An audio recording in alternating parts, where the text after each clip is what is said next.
One of my favorite things to do when we go to thrift stores is to pick out old dog-related movies. And while there are some that I'm familiar with, like Beethoven, Air Buds, and Snow Dogs, there's some that I haven't heard of before, like Fluke, Balto, and My Dog Skip. So I thought, why not take a trip down memory lane and revisit some old dog movies, as well as discover some new ones? What better way to start this series than reviewing an absolute classic of a love story between two dogs and two humans? So let's take a look back at the 1961 animated film 101 Dalmatians and see how it holds up.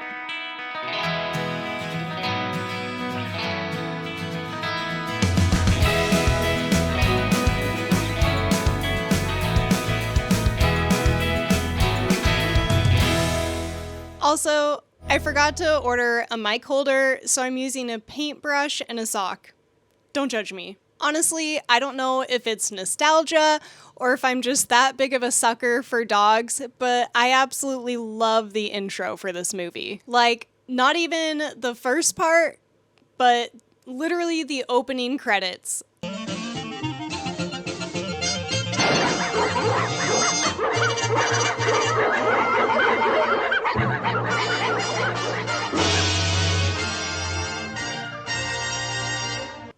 I think a funny thing to do with this series is to have a Moana timer to see how long it takes before Moana barks at the movie, and with this one, she didn't even make it past the opening credits. So, the movie starts out with a man reminiscing about his bachelor life in his apartment in London with his pet Dalmatian.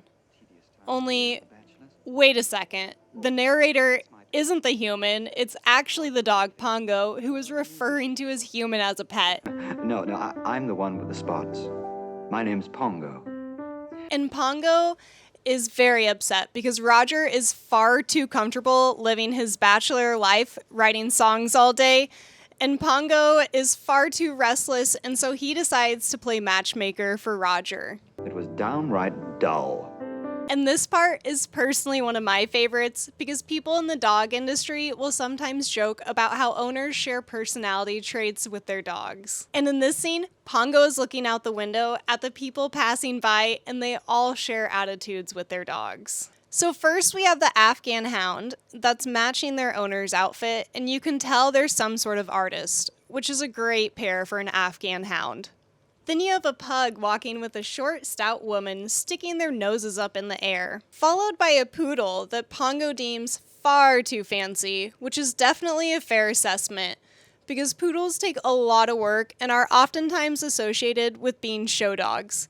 But then comes the perfect pair, and what would you guess? The dog's another Dalmatian. That's a bit more like it. The most beautiful creature on four legs. What would you know? It seems they're going to the park. The problem is, Roger never stops working before 5 o'clock. We're heading for the park. A perfect meeting place, if I could only arrange it. But Roger never stopped work till after 5. It'd be too late. So Pongo quickly changes the clock forward to get Roger to take him on a walk early, dragging him out the door. And they're on the hunt. But Pongo's worried they might have missed them before... Then suddenly, he finds them. It was a perfect situation if I planned it right. Only Roger is far too shy, so Pongo hatches a plan to get them to meet. Only he doesn't really have much of a plan, and he just starts acting like a fool. Attract attention. You know, stir things up a bit. Pongo, you silly old thing. Come on. Come on, let's have it going. Pongo. And that's a pretty accurate representation of a man trying to get a woman's attention. They're kind of like children in the sense that they'll run up to you and be like, "Do you want to see me do a trick?" Oh, hey, want to see something cool? Sure. Well, that's pretty cool. Anyway, what would you know it? It doesn't end up working, and he scares the woman away. Once again, accurate. Only Pongo is persistent not to let them get away. Really, I need to go to school. I'm not finished. One last time, accurate. So he runs after them and accidentally tangles them with his leash until they fall into the pond and, well, as you can imagine, almost ruins it for Roger.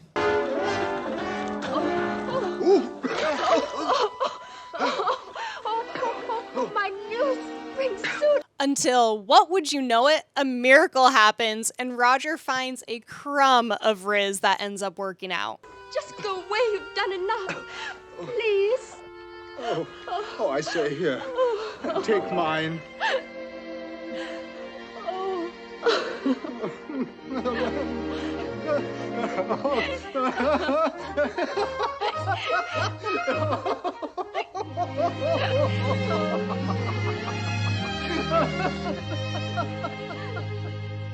And we fast forward to them getting married. Wilt thou love her, comfort her, honor and keep her in sickness and in health, and forsaking all others? I love that now that it's fast forwarded a little, whereas Pongo was referring to Roger as his pet before, he now almost refers to him as a roommate, saying that they're two couples starting a life together. A modest little place, but just right for two couples who are just starting out. And this is the first time that we find out Pongo's wife is named Perdita. And not only that, but she's pregnant. Darling, are you all right? Oh, of course, dear. After all, dogs were having puppies long before our time. And also, not as important right now, but we find out Roger's working on a new song. Tea time!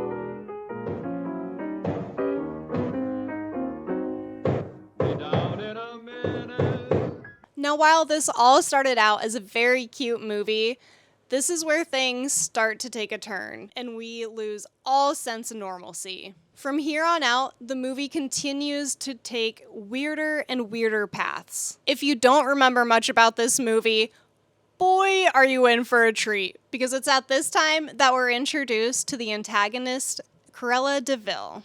And I mean suddenly, like she literally appears out of nowhere, and all we get is that she's a classmate of Roger's wife. Oh, must be Cruella, your dearly devoted old schoolmate. Because, you know, everyone has that little problem of classmates showing up unannounced well into adulthood. So here bursts in Cruella, disgusting everyone with her green smoke that follows her, demanding to know where the puppies are. Where are they? Where are they? Before finding out that they aren't due for several weeks, and this is where we get introduced to Cruella's affinity for fur coats. Cruella, isn't that a new fur coat? My only true love, darling. I live for furs. I worship furs. And this is where we get our first red flag of Cruella, where she starts talking about Anita's little spotted friends and how good their coats are. Yes.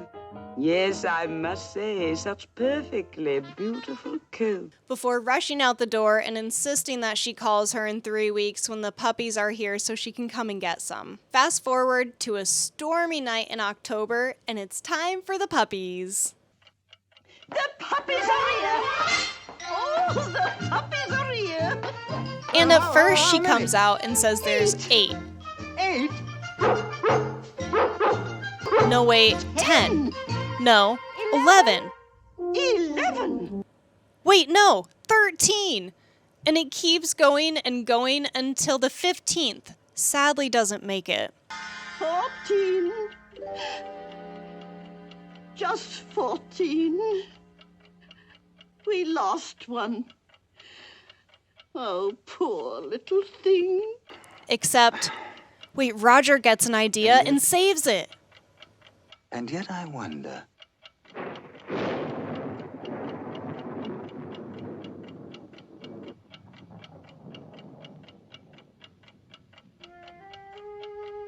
Look, Pongo.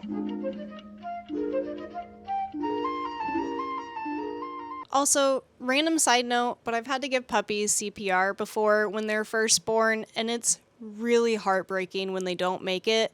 So I'm really glad Roger was able to save that 15th one.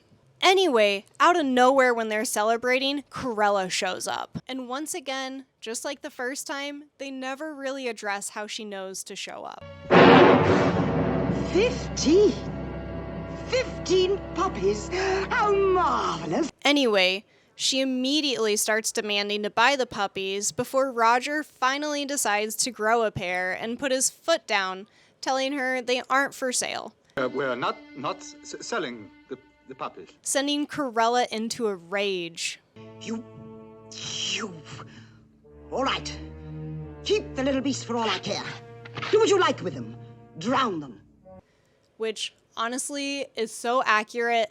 Tell a rich person that they can't buy something and it'll send them into a rage. So fast forward a little and the dogs are having a movie night. And all of a sudden, a commercial comes on. And I don't really know why they included this at all, or why it makes me so uncomfortable, but I'm just gonna play it for you. And speaking of champions, friends, Canine Crunchies is the champion of all dog biscuits. Canine Crunchies can't be beat. They make each meal a special treat. Happy dogs are those who eat nutritious Canine Crunchies. Canine Crunchies all Ernie, we'd better get these little nippers off to bed if we're going for a WALK. After the commercial, the adults end up going for a walk. And this is where we are first introduced to two men outside the house who seem to be up to no good. There they go, Horace, my lad. Out for their evening constitutional. And before you know it, they're breaking into the house and stealing all the puppies. No time to palaver. We got a job to do. Excuse me. And very quickly we find out that it was an act of Cruella. And her bashful Beethoven. Pipe and all. It's really funny because in this scene when she's laughing about the crook stealing the puppy, her phone is shaped like a devil. Oh, wait a second. Cruella DeVille, devil. I just made that connection. I guess I'm a little slow.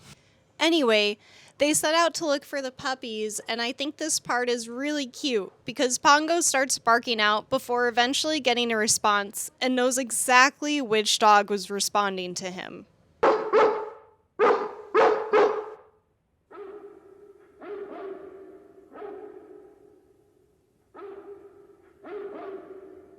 Birdie, we're in luck. It's the Great Dane at Hampstead.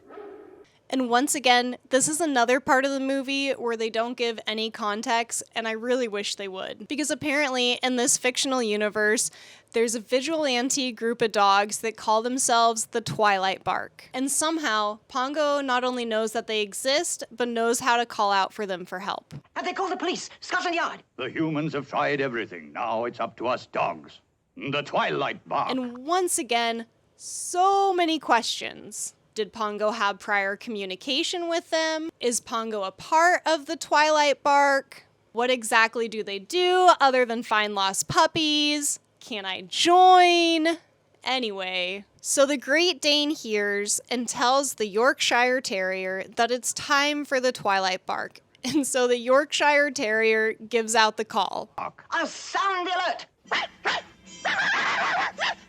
And personally, this is another one of my favorites because when I go out in my neighborhood and hear all the dogs barking, I like to imagine this is what's going on.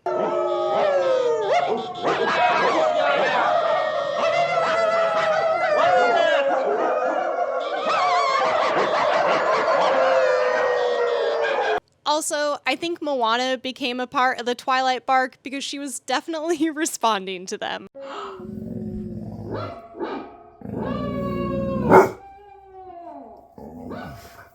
Anyway, the call gets sent out, and I guess it's not just dogs, because there's also a cat, a goose, and a horse. And the horse can also understand the barking. Once again, do they have room for a human? I am more than willing to join and do all the training. So the horse receives the message, and I guess it's lucky that the horse can understand dog, because the trio realizes that they heard barking down at the old mill. Colonel, sir, I just remembered. 2 nights past, I heard puppy barking over at Hell Hall. You mean the old DeVille place? Nonsense, Tibbs. No one's lived there for years. Hold on. There's smoke coming from the chimney. By Joe, strange. So the cat and the old dog colonel set out to check out the abandoned mill, and what would you know it? They find the stolen puppies.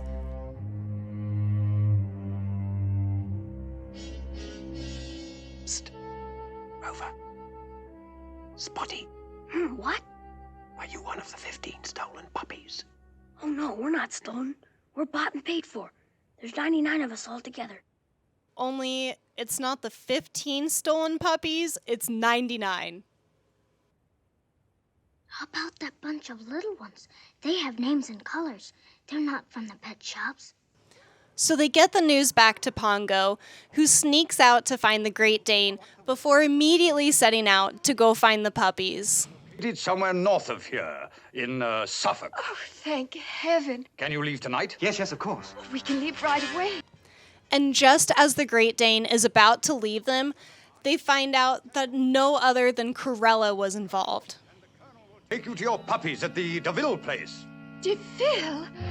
The DeVille place? Oh, Pongo, it was her. And so they set out on the treacherous journey to the DeVille place. They almost get hit by a truck. They have to go through a bunch of snow, a freezing river. But as the colonel and the cat are waiting for them to make it, Corella beats them there. Yes, I know, sir, but it's heading for Hell Hall. It's stopping at the gate. It is? Well, blast it all, Tibbs. Better see what's up. On the double, man, on the double. Yes, sir. And this is where we find out what Corella DeVille was really up to and why I say this is a really strange movie. Because I don't know if I was just really blinded by the cute puppies or what, because she wants to skin the dog for coats. Let me say that again. She wants to skin the dogs for coats. Do you understand? Tonight! But they ain't big enough. You couldn't get half a dozen coats out of the old caboodle. Coats? Dogskin coats? And not only that, but she goes on this rant about how she doesn't care how you kill them. She just wants it done. How are we gonna do it? Any way you like, poison them, drown them, bash them in the head. You got any chloroform? Not a drop. And no ether. Either. Either. I don't care how you kill the little beast, but do it! And do it now!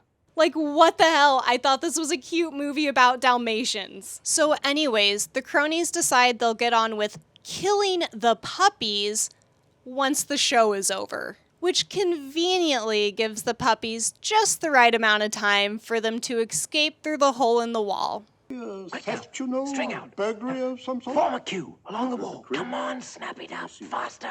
Also, I love how there was a solid chunk of time in movies when anyone needed to escape, there was the comedic, oh, but they won't fit moment. And this movie is no exception. Run out of time. Now, ain't that always the way? Good night, audience. See you next week at this same time on What's My Crime? So the final one doesn't make it out without the bad guys noticing, starting a big game of hide and seek. Yeah, puppies. Puppies, come on out. Come out. Before eventually the cat jumps out, allowing the puppies to make their final escape. Mangy Tabby Cat. He's the ringleader. Head him off, Boris. Head him off. Except nope, they accidentally went into the wrong room, getting trapped again by the goons. We'll close in on him. There's enough of this ring around a Rosie. But it's okay, because we got a Pongo voice. and They Perdita run out of arrive wood. and they attack the men. Pongo bites the one guy's butt, and then shout out to Perdita because she sets the other guy on fire, which I personally think is a perfectly acceptable response to someone trying to turn your puppies into coats.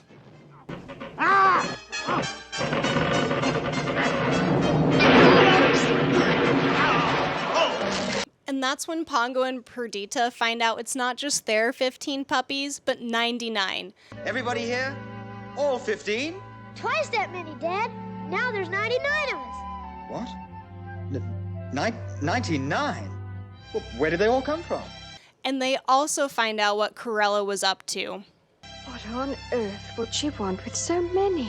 She's gonna make coats out of us. She couldn't. That's right, dogskin coats. So obviously they do the responsible thing and adopt all 99 puppies. And honestly, I would do the same. Birdie, we'll take them home with us. All of them. Our pets would never turn them out. But then they find out they haven't quite escaped. Cruella's goons are on their trail. We've got them outnumbered, Tibbs. But it's okay because, like I said, this is a very strange movie. The cat is using the horse as a gun. I don't know. Let me just show you it. Ready, Captain. Aim. Fire 1. Fire 2. As they are escaping, the men try to find the puppies' footsteps, but don't see them. And one suggests maybe they took the river to cover them up, and the other makes the terrible mistake of thinking dogs aren't that smart.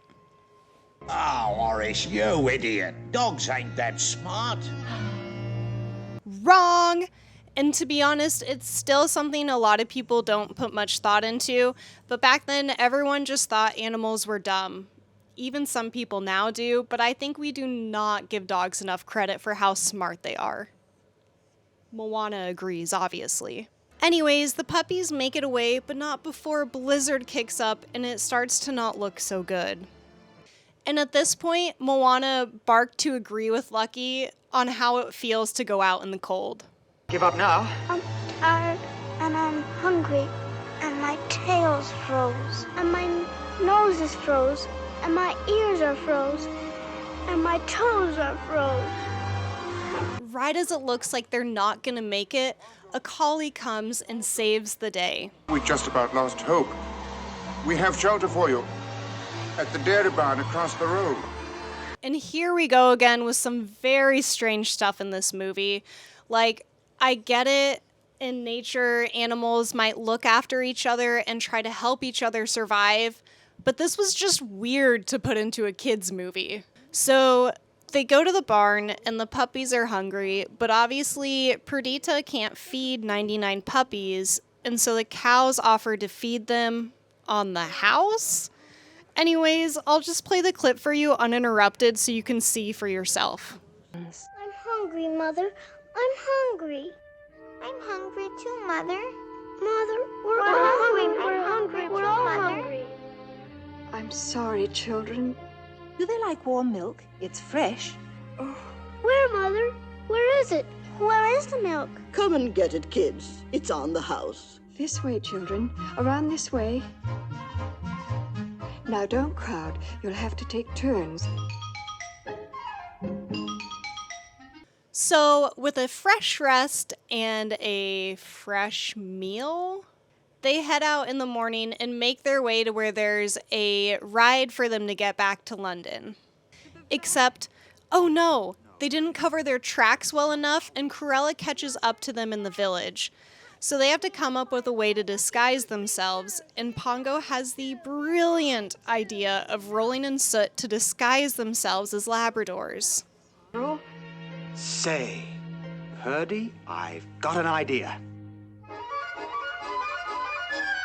Pongo, what on earth? Look, I'm a Labrador. We'll all roll in the soot. We'll all be Labradors. Say, that is an idea. Come on, kids, roll in the soot. So the plan is working out fine before one goon realizes the dog's plans, but then gets called an idiot by the other. Look, Jasper, do you suppose they disguise themselves?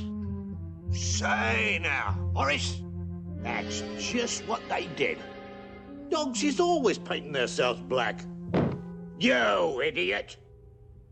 Poor guy, that's what he gets for thinking. And they almost get all the dogs on board before, once again, almost being run over by Cruella de Vil. And oh no, the water starts washing the soot off the dogs.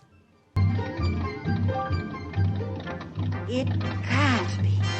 But luckily, they made it on board, and there's this super cute video of them all popping their heads out. And honestly, I can't tell you how ecstatic I would be if a moving truck came to my house and out popped 100 dogs. I mean, I know I'd be over the moon about it, while some people might not be happy, but how could you not? Anyway, it's a pretty funny chase scene because this delivery driver has no idea the dogs are in the back, and this mad woman is just running over a fence post and has this crazed look in her eye, and I keep imagining how confused the driver would be. Eventually, Cruella runs into the back of the truck before finally getting what she deserves, running herself off the road.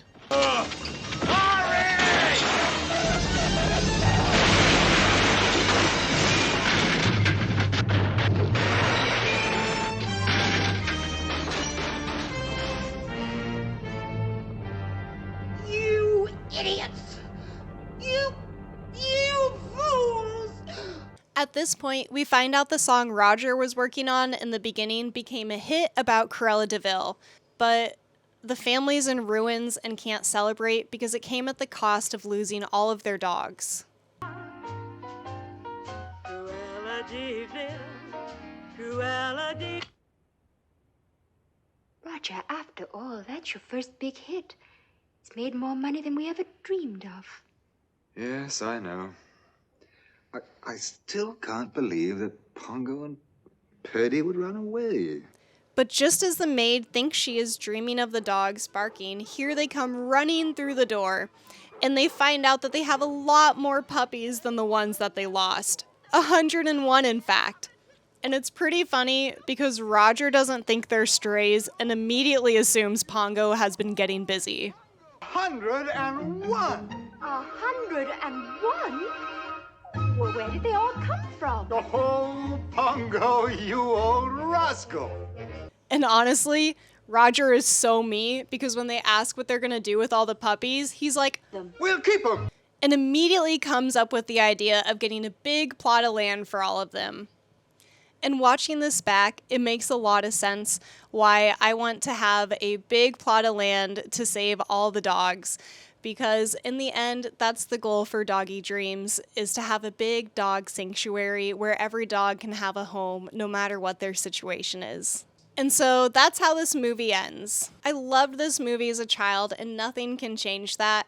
But going back and rewatching it, it makes absolutely no sense and it's very strange. Like, it feels like everything in this movie is just something they thought up of during a brainstorming moment and decided to leave it all in without connecting it or changing anything. Like, they were planning to make multiple movies and they just decided to make one. So the plot is literally just about a guy making a song and this woman who's evil, that green smoke follows her around, and for some reason she wants to skin the dogs, and the director was like, okay, but how do we tie this into the movie? And someone was like, I don't know, she was a classmate of his wife's, and they're like, great, perfect. If I remember correctly, I think they go a little bit more into detail about Cruella's backstory in the live action and newer movies, so I'm excited to watch those and kind of relearn that again. But as for this one, I think I give it a 3 out of 5 paws. But honestly, mostly for the nostalgia and the cute moments like the dogs popping their head up in the moving truck and rolling around in the soot. But if it wasn't for that, it'd probably be more around like a 2 out of 5. Anyways, it's on Disney+, so go give it a rewatch.